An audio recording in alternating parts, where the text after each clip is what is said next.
Hello friends, good morning. कशा आहात तुम्ही? सकाळचे 5:30 वाजलेले आहेत. एकीकडे चहा ठेवला आहे गॅसवर आणि एकीकडे मी पोहे करून घेणार आहे. तसंच एका बाजूला मी भांडी देखील घासून घेतलेली आहेत. रात्री खूप लेट झालं होतं, त्यामुळे भांडी माझी राहिली होती घासायची. तर आज लवकर उठली, तर कारणही तसंच आहे, तुम्हाला पुढे ब्लॉगमध्ये नक्की कळेल. आता 6 वाजत आलेले आहेत आणि सगळ्यांची आमची तयारी झालेली आहे आणि मिस्टरांना वेळ नव्हता, त्यामुळे आज आम्हाला ड्रायव्हर दिलेला आहे आणि आपण कुठे जाणार आहोत, काय ते पुढे ब्लॉगमध्ये नक्की तुम्हाला कळेल.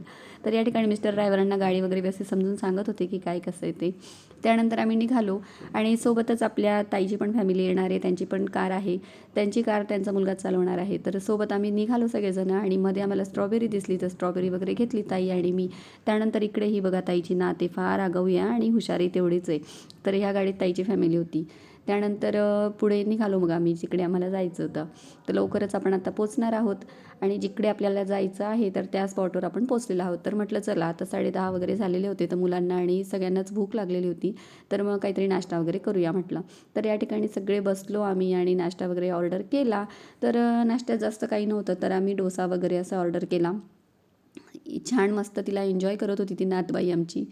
तर ज्याला जे पाहिजे, पावभाजी वगैरे, डोसा वगैरे, सगळ्यांनी ज्याला जे पाहिजे ते सगळं ऑर्डर केलं. मस्त फस्त केलं पोटभर आणि त्यानंतर म्हटलं चला मस्त एन्जॉय करूया म्हटलं. तर फ्रेंड्स, आपण आलेलो आहोत सापुतारा, इकडे आलेलो आहोत आपण. नाशिकपासून जास्त काही अंतर नाही आहे, अगदी 1.5 ते पावणे 2 तास लागतात पोचायला आपल्याला. तर खूप छान असा स्पॉट आहे.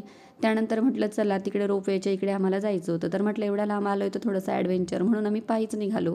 नाहीतर सहसा लोकं तिकडे कारने जातात. पण झालं असं आहे की आमचा पोपट झाला, कारण आम्ही अर्धा रस्ता चालून गेलो आणि त्यानंतर आम्हाला लक्षात आलं, म्हणजे सांगितलं एकाने, की रोपवे वगैरे बंद आहे, तिकडे मेंटेनन्सचं काम चालू आहे त्यांचं. तर म्हटलं ठीक आहे, आपण मग इकडे गार्डन वगैरे होतं, तर म्हटलं चला मुलांना इकडेच फिरवूया म्हटलं. तर छान होतं इकडे पण वातावरण आणि निसर्गाच्या सानिध्यात तर नेहमीच आपल्याला छान वाटतं. त्या ठिकाणी आम्ही बसलो थोडा वेळ. नंतर मुलांनी मस्त फोटो सेशन वगैरे केलं. खूप एन्जॉय करत होते मुलं. तर इकडे झोके वगैरे पण होते, मग झोके वगैरे त्याचाही आनंद घेतला आम्ही. तर खूप उंच झोका असा जात होता. खूप दिवसांनी झोक्यावर बसण्याचा आनंद घेतलेला आहे. खूप छान वातावरण होतं. हे बघा, या ठिकाणी ना नेहमीच लहान बहिणी मोठ्या बहिणीच्या लाडाच्याच असतात. तर ताई मला सारखी झोके देत होती आणि झोक्याचा पुरेपूर आनंद आम्ही घेतलेला होता दोघींनी. ताई देखील झोक्यावर बसली होती. तर इकडे सायकलिंग वगैरे ते पण करून घेतलं मुलांनी. खूप छान मजा येते. अगदी आपण सारखं सारखं काही जात नाही, पण मग एकदा वर्षातनं 1-2दा अशी वन डे ट्रिप काढली ना की वर्षभर असं भरून निघतो आपला. छान वाटतं, मुलं पण एन्जॉय करतात. तर या ठिकाणी बघा दोघांची मस्ती चाललेली होती.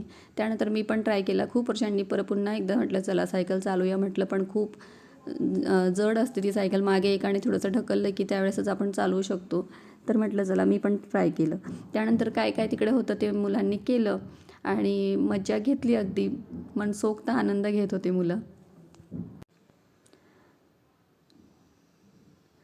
इकडे नंतर बाईक राईड होती, ती पण केली. त्या ठिकाणी गेलो ना तर अगदी ₹100, ₹50 असे त्यांचे रेट होते आणि हॉर्स रायडिंग पण होती. तर राजला पण करवली, मी पण केली आणि रेट खूप त्यांचे म्हणजे जास्त नव्हते. ₹100, ₹50 असेच होते रेट.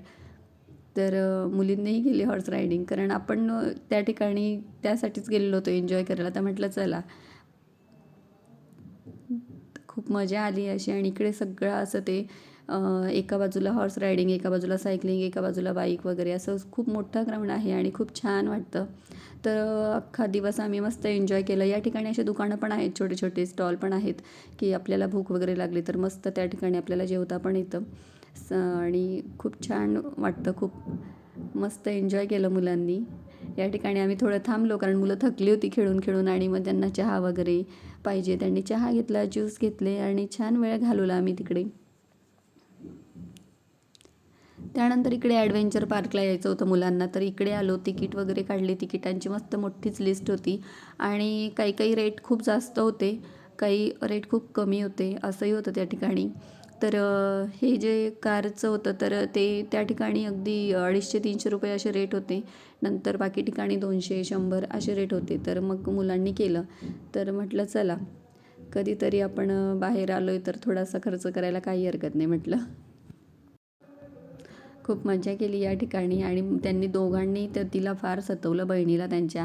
तर ही बघा, तिच्या मम्माला बघून बघून ओरडत होती की अरे यार, तू मध्ये कशी काय गेलीस, एकटी एकटी कार चालवते म्हणून. इकडे या दोघांनी बघा इकडे फार धम्माल केली आणि राज खूप त्रास देत होता हिला, मुलीला माझ्या. तर चाललो होतो दोघं भाऊ बहिणींची मज्जा अशी. खूप एन्जॉय केलं मुलांनी आणि संपूर्ण दिवस आम्ही खूप छान घालवला असा. त्यानंतर इकडे बुल वगैरे पण होते. तर असे आपल्या इकडे इथे गार्डन वगैरे मध्ये वगैरे असतात. तर राज काही आता करत नाही. आधी खूप करायचा तो, पण त्याला माहिती आहे की फार त्रास होतो आणि पडतं त्यावरनं. बुल आपल्याला राहूच देत नाही पाठीवर. तर इकडे दादाने आमच्या ट्राय केलेलं होतं आणि तोही करत होता प्रयत्न, पण खूप मज्जा आली त्याला.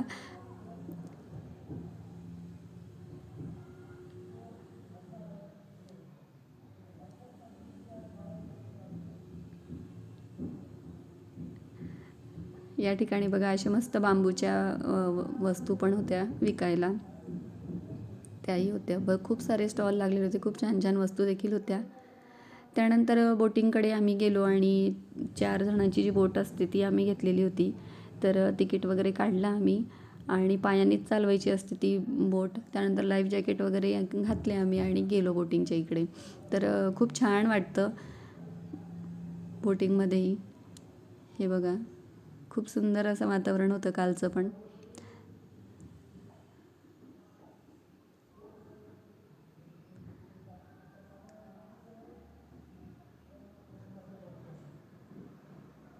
मुलं खूप एन्जॉय करत होती, कारण असंच वर्षभर ते अभ्यासात असतात.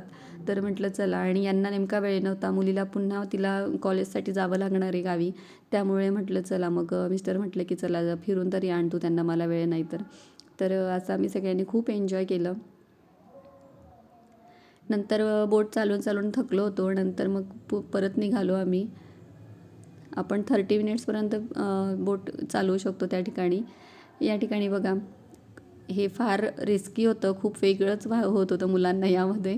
तर नको म्हणे, आम्हाला नाही करायचं, एकदा झालं आहे म्हणे गो कार्टला. तर मुलं नाही म्हटली माझी. नंतर आमच्या दीदीने केलं. खूप छान एन्जॉय केलं.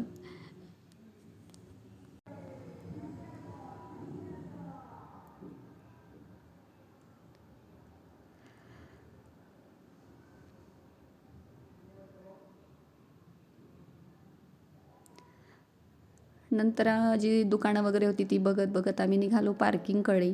आणि चला म्हटलं, आता खूप थकलो आहे आणि आता आपल्याला निघायला पाहिजे.